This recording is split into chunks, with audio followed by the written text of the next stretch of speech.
Lewis Hamilton's first season in Ferrari has been a rollercoaster ride by any standards.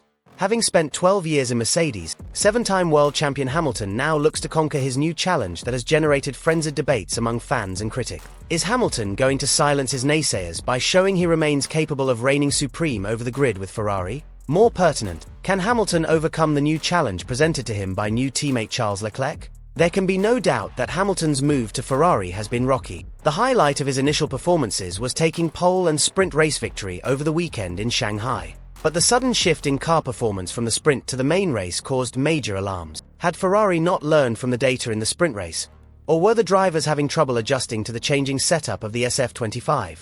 As always, Hamilton has been at the center of the conversation. His immense popularity and high expectations mean that every move he makes is scrutinized. Both Hamilton and Ferrari team principal Frédéric Vasseur cautioned that adapting to a new car and team structure would take time. Yet, given Ferrari's reputation and the pressure from fans, patience is often in short supply. Hamilton has called out the criticism of his performance.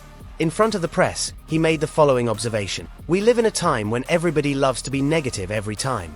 Even about the littlest things, they find something wrong with it. I see somebody I've loved for years putting out uneducated speculation on what's going behind the scenes." The response in Great Britain to Hamilton's move to Ferrari has been specifically conflicted. While some think he was not properly supported at Mercedes over the past few years, others felt that his leaving was a betrayal. This line of thinking only served to amplify the criticism he is now subjected to in his new red jumpsuit. Regardless of the hubbub, Hamilton has made huge strides.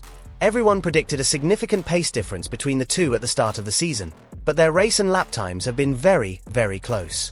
The media has taken one strategy call when Hamilton let Leclerc by, and distorted it as a mandatory team order and given a slanted representation of what really went down. Vasseur immediately came to the defense of Hamilton, stating his driver was only doing what had been laid out as the plan for the success of the entire team. Hamilton, 40, admits that his transition has not been straightforward. There's a genuine lack of understanding for the difficulty of transitioning to a new team with a car that is fundamentally different. "You don't simply get in and suddenly compete at the very top," he said. Referring to legends such as Sebastian Vettel and Fernando Alonso, he added that it takes time and commitment to construct long-term success. However, Ferrari fans expect results, fast. While a championship title may seem like a distant goal after the first few races, the season is long, and major upgrades are on the horizon. The SF25 has shown glimpses of brilliance, but it also lags behind Mercedes in pure pace.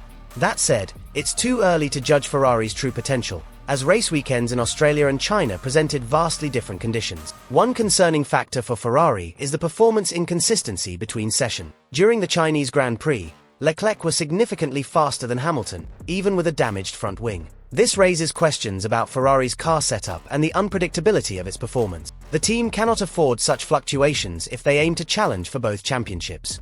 Among the critics, Jeremy Clarkson has been particularly vocal, stating that Ferrari's success is crucial for Formula One as a whole. He emphasized that Hamilton's impressive sprint race victory in Shanghai was overshadowed by his struggles in the main event, where he dropped from hero to zero in a matter of hours.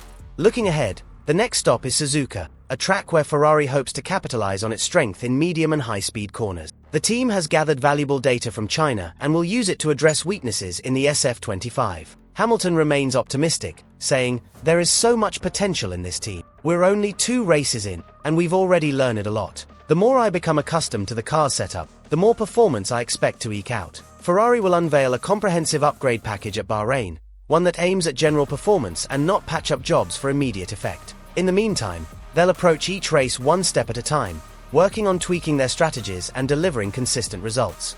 Considering all of this, what do you make of Lewis Hamilton's criticism? Does he still possess the potential to become Ferrari's next world champion? Let us know in the comments below. And while you are here, remember to check out the next video on your screen for more Formula One analysis.